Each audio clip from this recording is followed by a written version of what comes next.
Daniel capítulo 1, a partir do versículo 1. Quem achou, diga: Senhor, eu amo a tua palavra.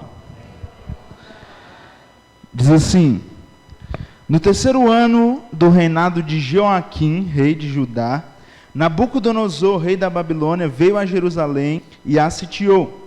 E o Senhor entregou Joaquim, rei de Judá, às suas mãos, e também alguns dos utensílios do templo de Deus.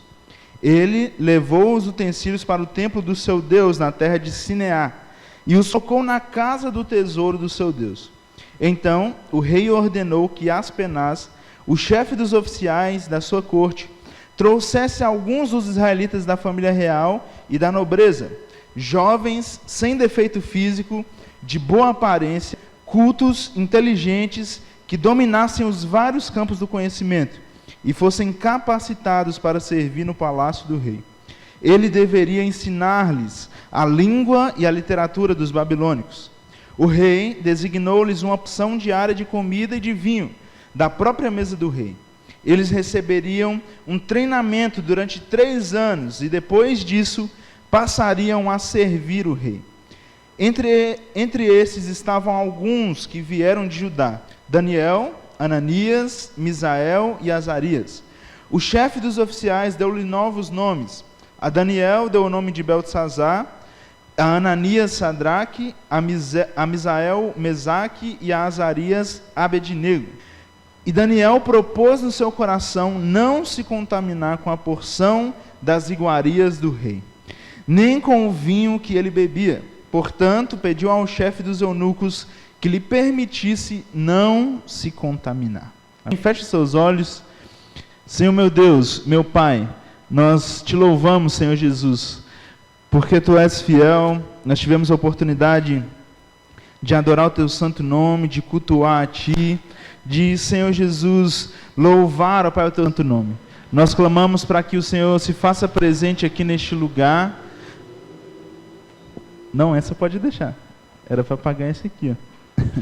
Nós clamamos para que o Senhor venha sobre nós, ó Pai, com o poder e com a graça dos céus. Ministre a Tua palavra ao nosso coração e venha sobre nós com o poder e com a graça do céu, Pai. É o que eu oro em nome do Senhor Jesus. Amém. Amém. Senta aí no seu lugar, apagar a segunda também. É assim mesmo. Aí, ó, ficou melhor para ler ali. O tema da nossa ministração hoje é peregrino. Diga: peregrino. Pergunta para o seu irmão aí, o que é peregrino. Vê se ele sabe te responder. Se você souber responder aí, responde. Quem souber responder, responde. O que é um peregrino?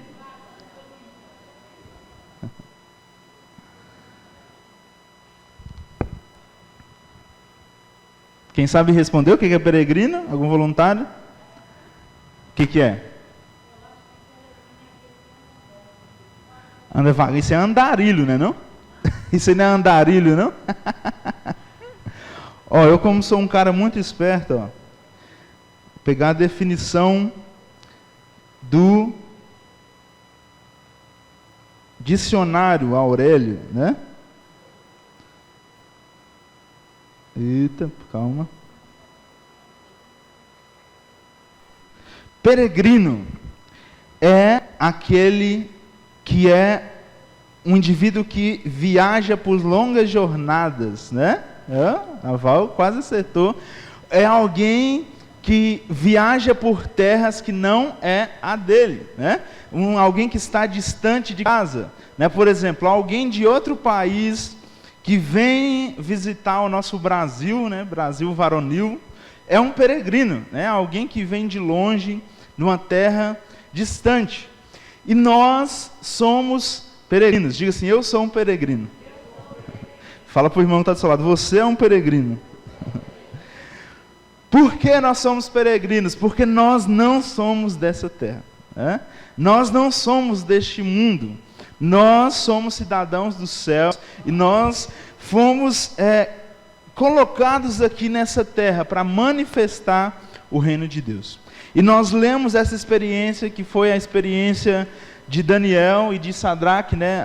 Ananias, Misael e Azarias, né? Melhor dizendo, um deles é hebraico, né? É uma história bastante conhecida, né? Quem já ouviu aí Daniel na cova dos leões? O Sadraque, Mesaque e Abednego na fornalha, quem já viu? Nabucodonosor. São nomes, Babilônia, né?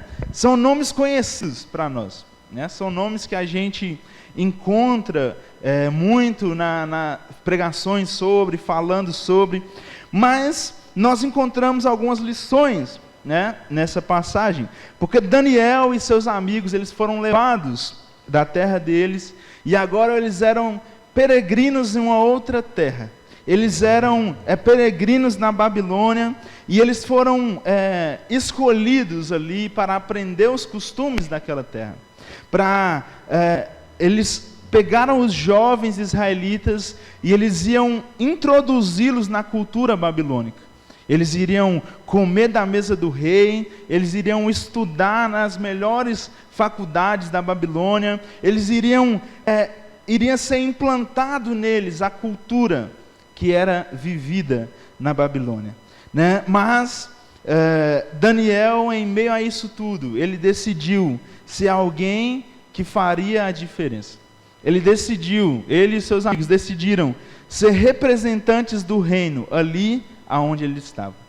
Eles decidiram não se amoldar aos padrões do mundo, né? Lá em 1 Pedro capítulo 2, versículo 11.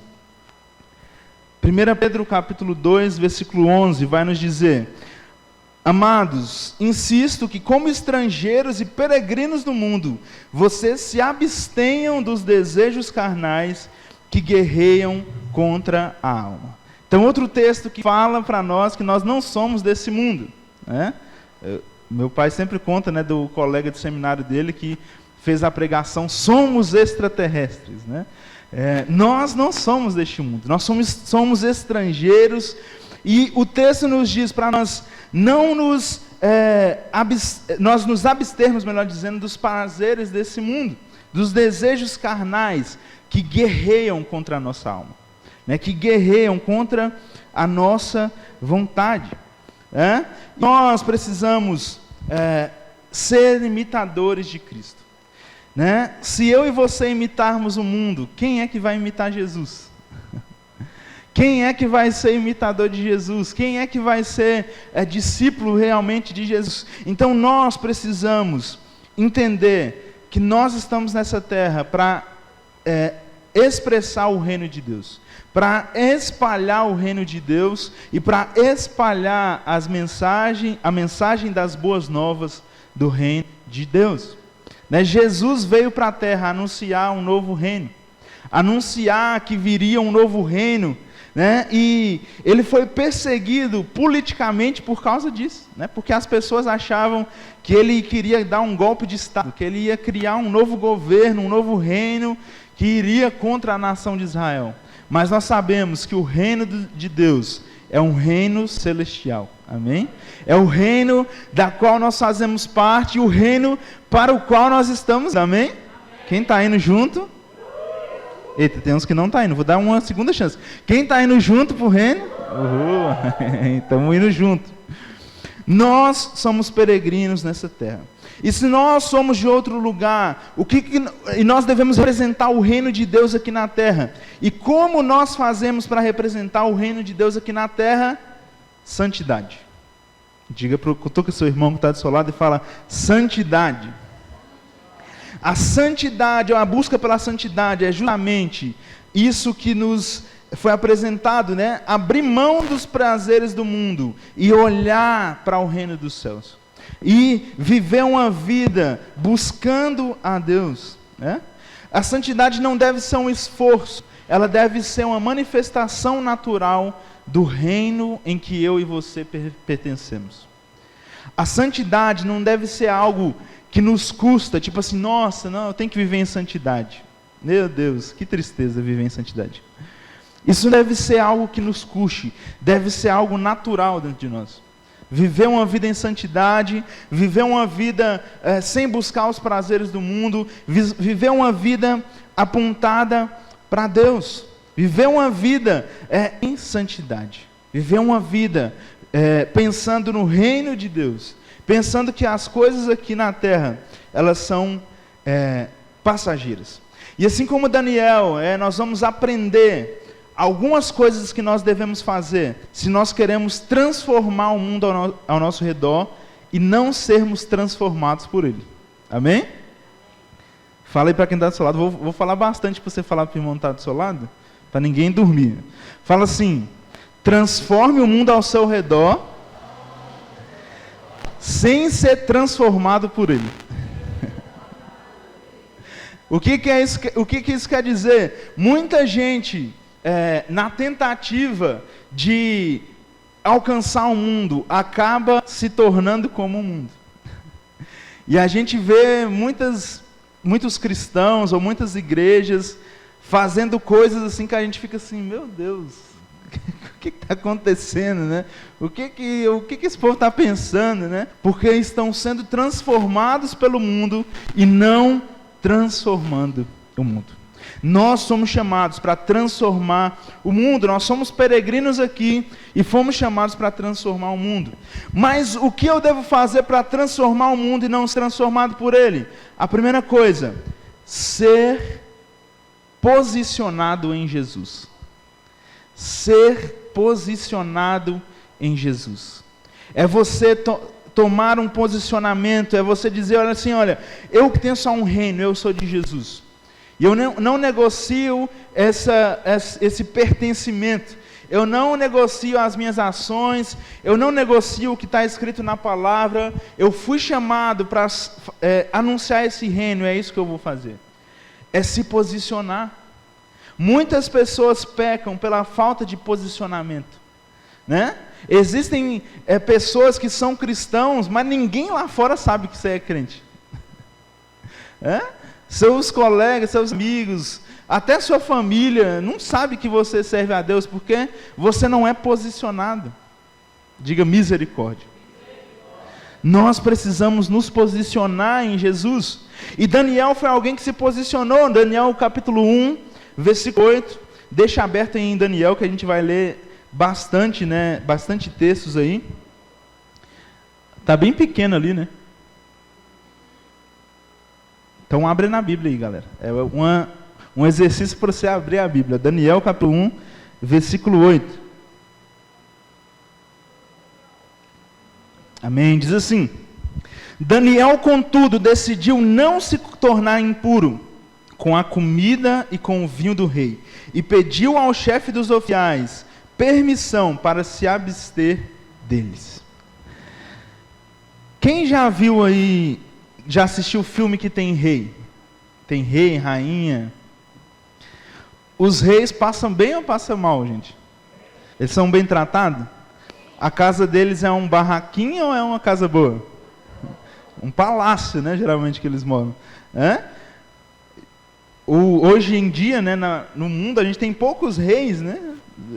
Nações que ainda são monarquias.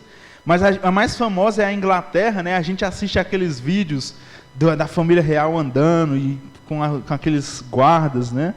E é tudo chique, é tudo assim, uma coisa impressionante. E aqueles jovens foram levados dentro de um palácio. E foi apresentado para eles a oportunidade de viver tudo o que eles pudessem imaginar. E aí já aproveitou para pescar eles pelo estômago, né? Quem gosta de comer aí? Eu gosto, né? Inclusive me chamem para comer, né? A última vez que eu falei isso deu certo. O Guilherme e a Duda chamaram nós para ir comer, para ir sair, né, fazer comunhão. Ontem foi aniversário da Maria Luísa, chama ela para comer um pastel, ela gosta de pastel. E aí o povo da Babilônia decidiu já cativar eles pelo estômago. E falou assim: olha, vocês têm o cozinheiro aqui do rei, esse é o cozinheiro do rei, ele está a seu dispor. Vocês podem pedir o que vocês quiserem, o prato que vocês quiserem, pode pedir, que ele vai fazer, ele vai preparar, ele está à sua disposição. Mas, mesmo sendo tentador, né, imagina Daniel, Misael, né, Azarias, olhando um para o outro e falando assim: aí, não tem a chance de comer tudo que nós quisermos. Mas eles decidiram se posicionar. Não é possível transformar o mundo ao seu redor se você não estiver posicionado em Jesus.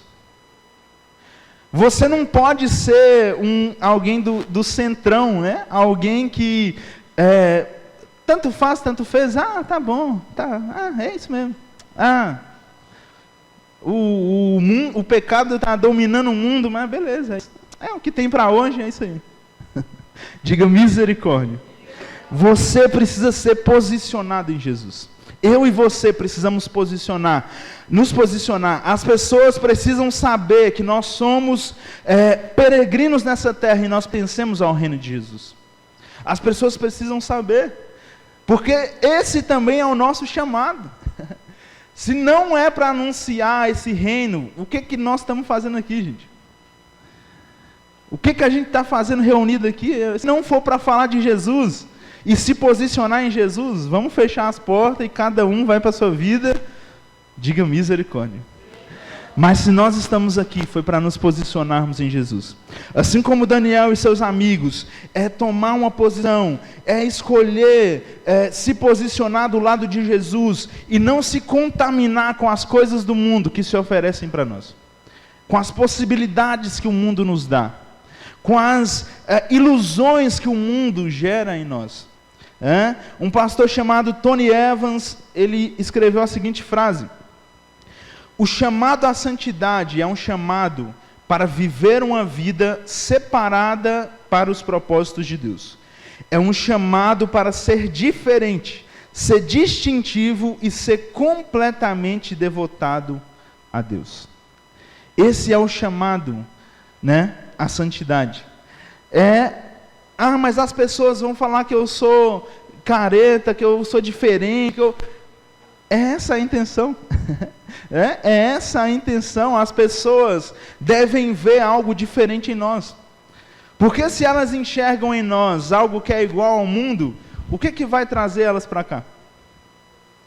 Se elas estão lá e falam assim, o povo lá da igreja é igual eu, então lá ou aqui, tanto faz. Diga misericórdia, mais uma vez.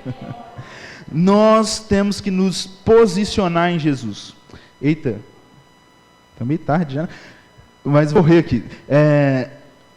O segundo ponto para transformar o mundo e não ser transformado por ele é buscar uma revelação de quem Jesus é.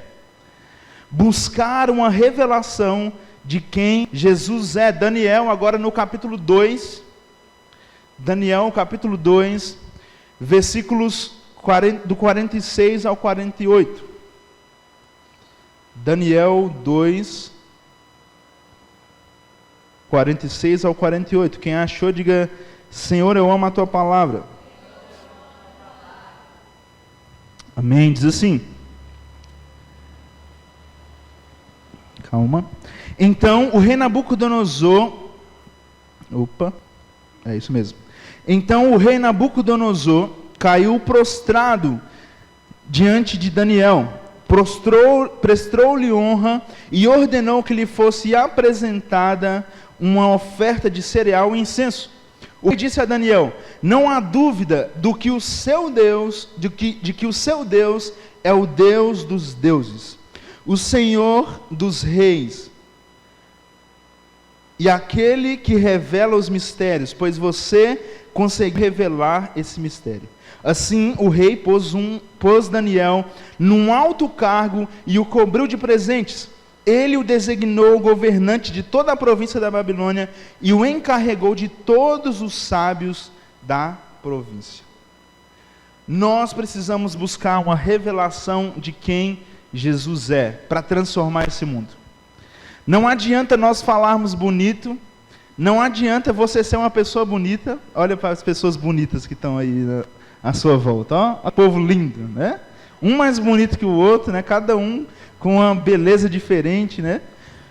Não adianta isso. Por mais que você seja bonito, isso não adianta.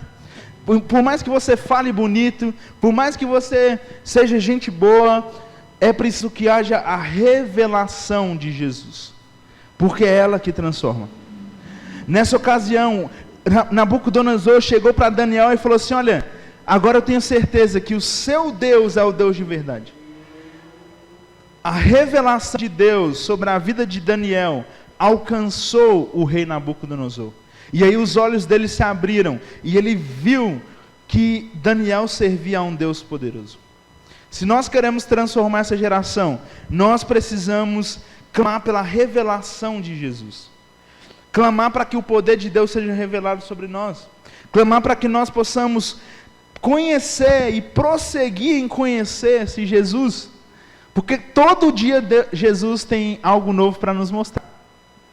Todo dia Jesus tem algo novo para te mostrar, tem algo novo sobre Ele que Ele quer nos entregar, e nós precisamos buscar essa revelação. Entender que não é só por nossas mãos, mas é pela revelação dEle.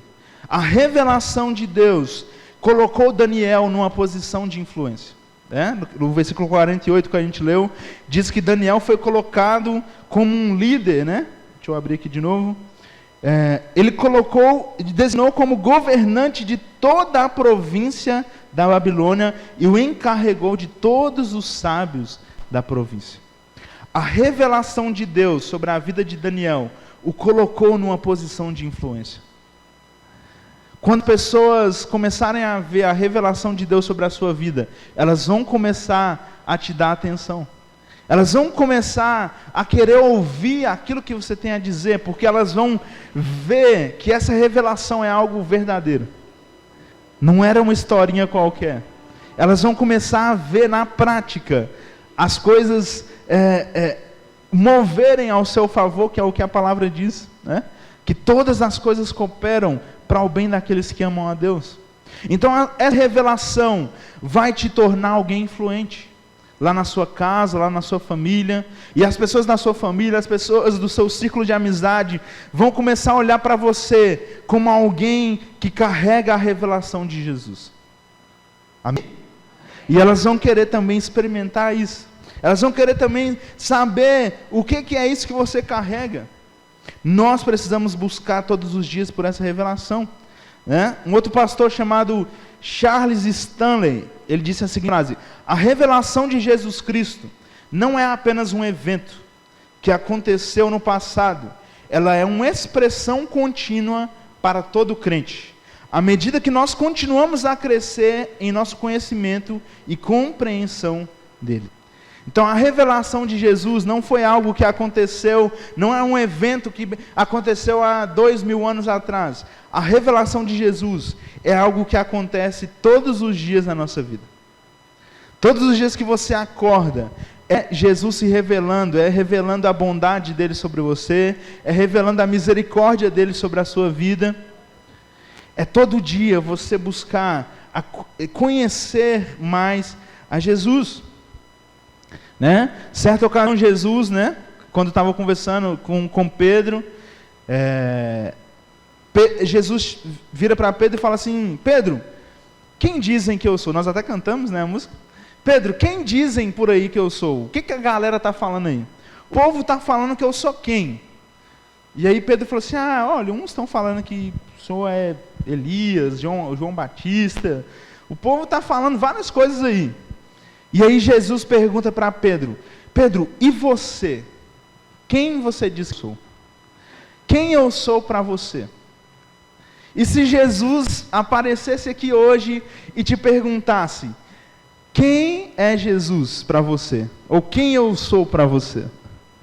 Qual seria a sua resposta? Apenas reflita para responder. Não pode cantar a música, tu és o Cristo, Filho do Deus vivo. Mas para nós pensarmos, qual é o nível de revelação que eu tenho tido de Jesus? Eu tenho buscado conhecer Jesus, ou eu só estou levando uma vida religiosa, uma vida rotineira? Eu tenho buscado essa revelação todos os dias? Eu tenho clamado para Jesus revelar a glória dele sobre mim? Ou será que eu estou passando os dias, eu estou só vindo aqui à igreja? É preciso buscar a revelação. É preciso buscar a revelação de Jesus, porque é ela quem nos transforma, e é ela que vai também transformar esse mundo. Amém? Amém? Amém. Em terceiro lugar, para transformar o mundo e não ser transformado por ele, nós precisamos ter o coração em chamas. Nós precisamos ter o coração em chamas. Daniel, agora no capítulo 3, passa aí uma página, os versículos do 16 ao 18. Daniel 3, do 16 ao 18.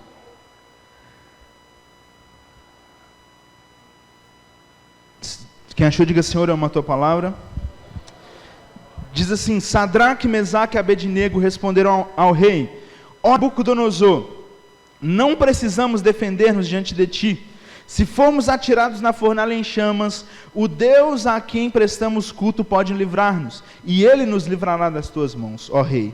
Mas, se ele não nos livrar, saiba, ó rei, que não prestaremos culto aos teus deuses, nem adoraremos a imagem de ouro que mandaste erguer. Se nós queremos transformar esse mundo, o nosso coração deve queimar por Jesus.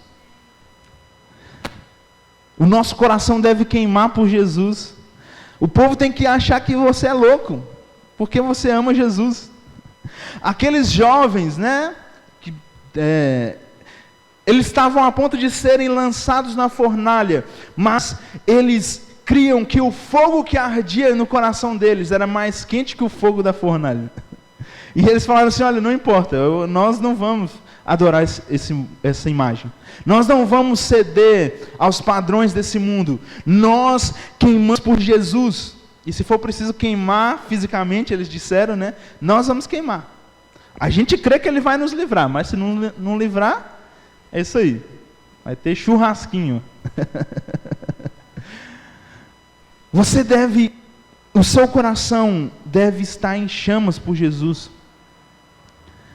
Quando você estiver aqui, né, esse é um ambiente, é a nossa comunidade de fé. Nós estamos aqui porque nós temos algo em comum. Olha para a pessoa que está do seu lado aí. Nós temos uma coisa em comum. Nós cremos em Jesus como o nosso único e suficiente Salvador. E nós somos chamados para viver nessa comunidade de fé. Então, quando você vier aqui, você tem que ser intenso.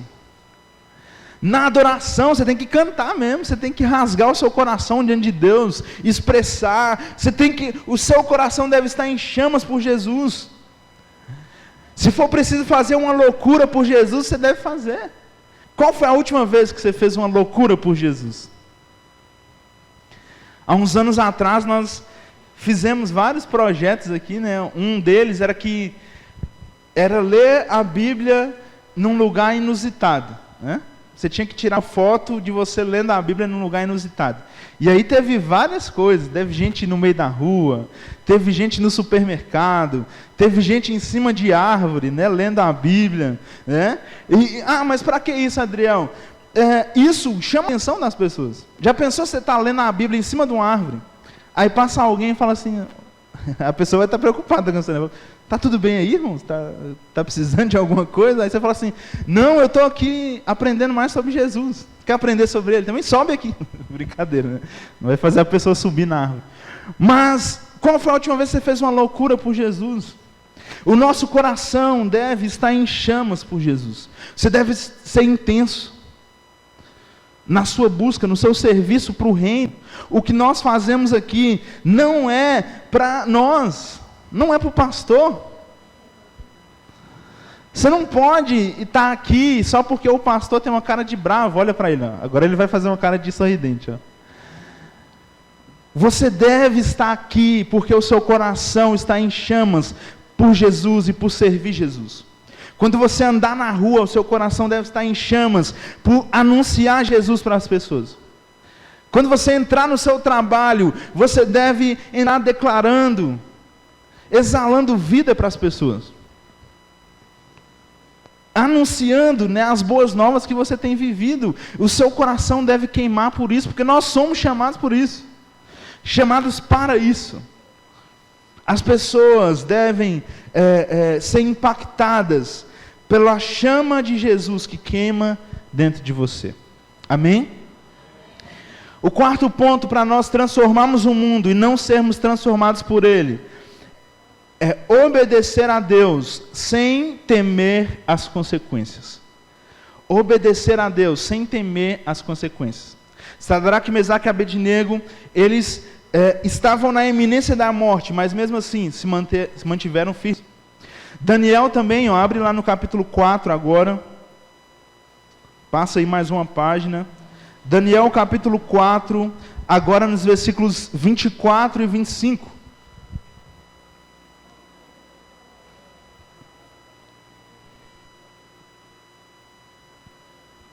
Amém? Quem achou, diga: Senhor, eu amo a tua palavra. Daniel 4, 24 e 25, diz assim: então, esta é a interpretação, ó rei. Só contextualizando, antes de continuar a leitura. Nabucodonosor teve um sonho. Ele não sabia o que significava o sonho, e aí falaram assim: olha, tem um tal do Daniel lá, que ele parece saber interpretar. E aí, Nabucodonosor chama Daniel para interpretar o sonho, e essa é a interpretação do sonho. Vamos lá, versículo 24. Essa é a interpretação, ó rei, e este é o decreto que o Altíssimo emitiu contra o rei, meu senhor. Tu serás expulso do meio dos homens e viverá com os animais selvagens. Comerás capim com o boi e te molhará com o orvalho do céu.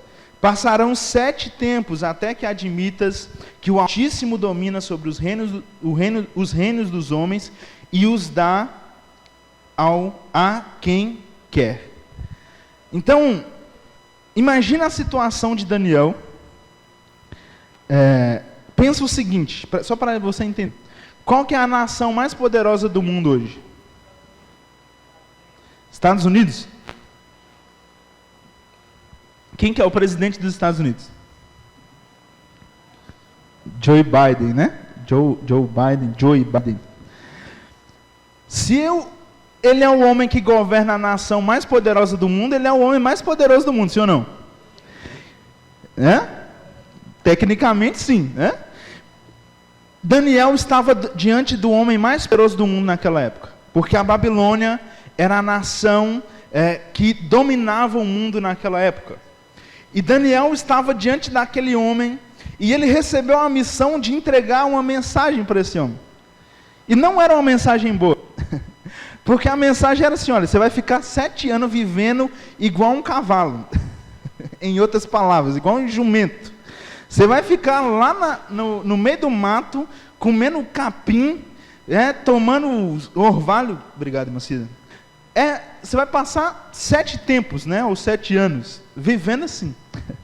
Essa era a mensagem que Daniel tinha que passar. Daniel, ele não teve medo. Ele não pensou assim: nossa, mas é o homem mais poderoso do mundo. Para ele mandar me matar é 2 palitos.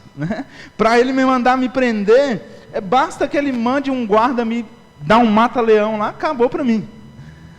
Mas ele não se importou com as consequências. Ele não temeu as consequências. Se nós queremos transformar esse mundo, nós não podemos temer as consequências de obedecer a Deus.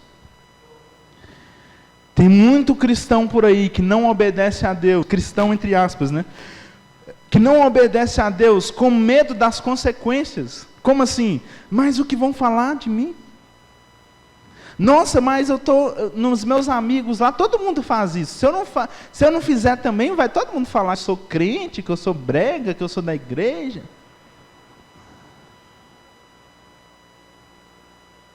O medo das consequências não pode te impedir de obedecer. Não pode te impedir de fazer aquilo que Deus te mandou fazer. E Daniel foi lá e obedeceu. Mesmo diante do homem mais poderoso da terra naquela época. Ele decidiu obedecer. Porque o compromisso dele não era com o rei. O compromisso dele era com o rei.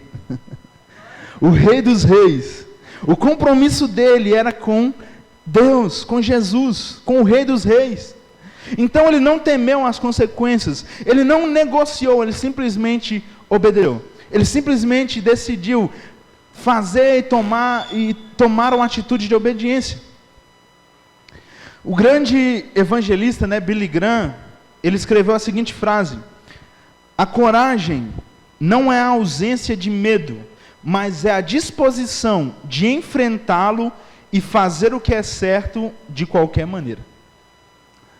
A coragem não é a ausência de medo, mas é a disposição de enfrentar o medo e fazer o que tem que ser feito. Esses dias, eu estava vendo um vídeo, de não sei se vocês já viram, parece que está rolando uma festa, e aí tem duas crianças brincando, uma maior e uma menor. Já viram esse vídeo? Aí a criança menor cai na água, na piscina, aparentemente era uma piscina funda, e aí as mulheres ficam olhando assim, estavam todas arrumadas, e aí a outra criança, que era uma criança também pequena, sem pensar duas vezes, ela pula na água, e ela pega a criança e salva a criança, nem sei se ela sabia nadar ou não, mas ela simplesmente pulou na água e resgatou aquela criança. Às vezes ela até tinha medo de água, não sei. Mas a coragem é a disposição para fazer o que tem que ser feito. Tem que ser feito, então não pode deixar o medo vencer. Tem que vencer o medo. E aí isso nos fala de um outro ponto, a cartilha do mundo que tenta desconstruir a figura masculina, a masculinidade. E aí tentam surgir homem de cropped, homem com esmalte colorido. Mas a masculinidade é o que faz o mundo girar, Se você vê as profissões, do trabalho braçal aí que fazem o mundo girar, são só homens, que pegam no pesado, Cada um tem o seu lugar, homens e mulheres, E eles querem tirar essa figura do homem. Isso é um papo para outra pregação depois, mas só abrindo um parênteses. O homem desconstruído, o homem que usa cropped e reage, bota o cropped e reage e pinta a unha, e você olha para ele e sabe se é uma mulher, se é um homem, o que é. Misericórdia. Mas enfim, fechando um parêntese, nós precisamos obedecer a Deus sem ter medo das consequências. Sem ter medo das consequências, para assim transformar o mundo ao nosso redor. Um outro pastor chamado Tozer, não sei como é que se pronuncia, ele escreveu a seguinte frase: a coragem é a disposição de obedecer a Deus, mesmo que isso possa custar-nos tudo. Naquele caso, para Daniel e para Sadraque, Mesaque e Abednego, iria custar tudo, porque aí seria o fim da vida deles. Eles foram, e de fato foram lançados na fornalha, e Daniel na cova, mas nada os aconteceu, porque eles estavam guardados. Mas eles tiveram coragem de arriscar tudo. Eles tiveram coragem de arriscar tudo para obedecer a Deus, para viver uma vida de obediência. E, em quinto e último lugar, para nós transformarmos o mundo e não sermos transformados por ele, você precisa ser uma pessoa de caráter. Cutuca seu irmão, fala assim: seja uma pessoa de caráter. Você precisa ser alguém irretocável. Ah, mas o que importa é o que Deus vê. Também, mas o que as pessoas veem em você também é importante. Quer ver o exemplo do próprio Daniel, agora no capítulo 6. Passa aí mais umas 2 páginas. Daniel capítulo 6, versículo 4 e 5.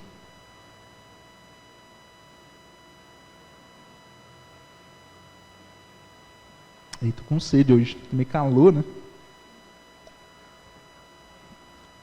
Daniel 6, versículos 4 e 5. Diz assim: diante disso, os supervisores e os sátrapas procuraram motivos para acusar Daniel em sua administração governamental, mas nada conseguiram. Não puderam achar nele falta alguma, pois ele era fiel, não era desonesto nem negligente. Os os supervisores e os sátrapas, né? Os sátrapas, eles eram governantes de províncias, né? Eram os governantes da Babilônia, né? Os chefes da Babilônia. E eles começaram a olhar para Daniel, para procurar algum defeito nele, na administração dele, né? Ou seja, não era nada espiritual, era nas coisas corriqueiras da vida, no trabalho dele. Aquilo que você faz lá no seu trabalho interfere no olhar que as pessoas têm para você. Porque existem muitas pessoas que estão o tempo todo te olhando, esperando um deslize seu para falar, ih, olha lá, olha o crente lá. Diz que é crente e está fazendo isso. Ei. Oi?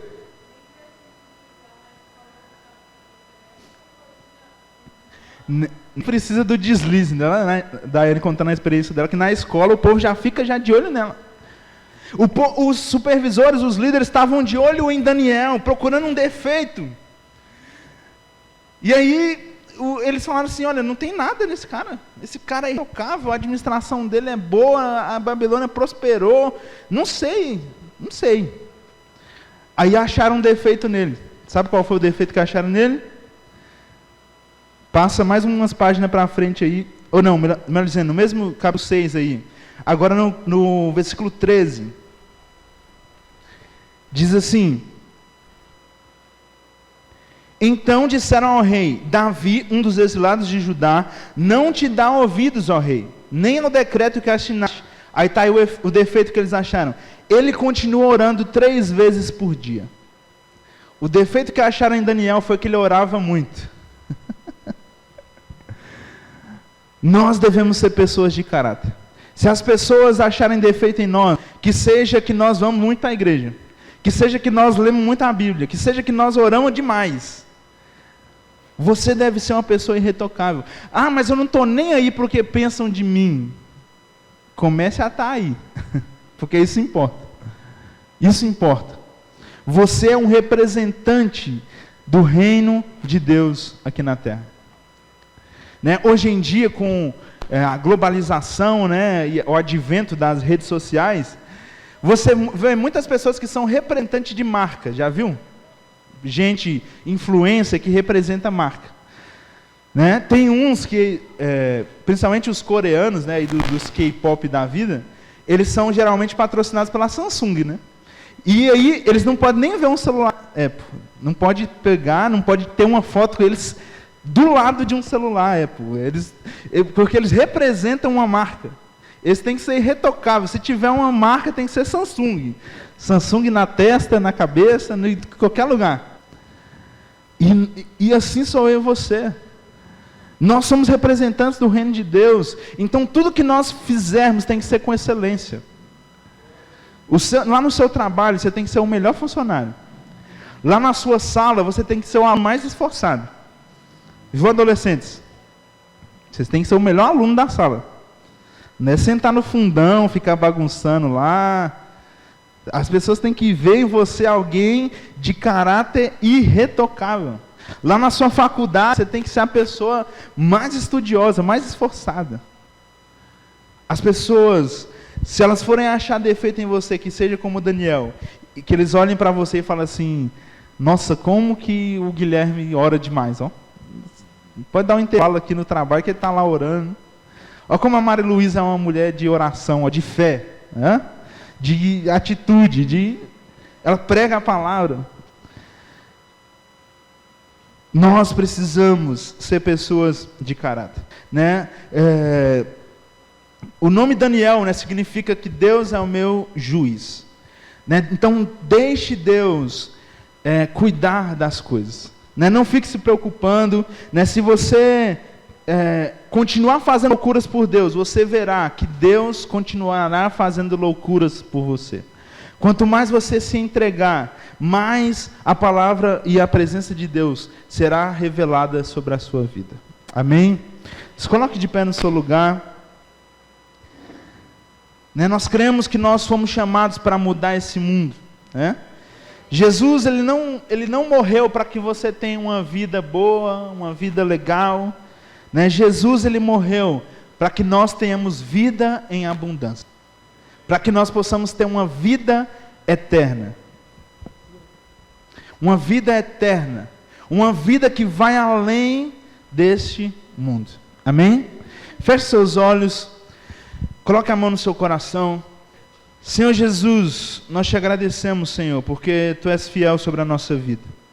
Deus, nós clamamos para que o Senhor continue, Deus, abrindo os nossos olhos para que nós possamos experimentar a Tua presença sobre nós de uma forma extraordinária. Para que nós possamos, Senhor Jesus, nos aproximarmos cada vez mais de Ti, e entendermos, Senhor Jesus, que nós somos passageiros nesse mundo, peregrinos nesse mundo, que nós pertencemos ao Teu reino, Senhor. Nós pertencemos ao Teu reino de justiça.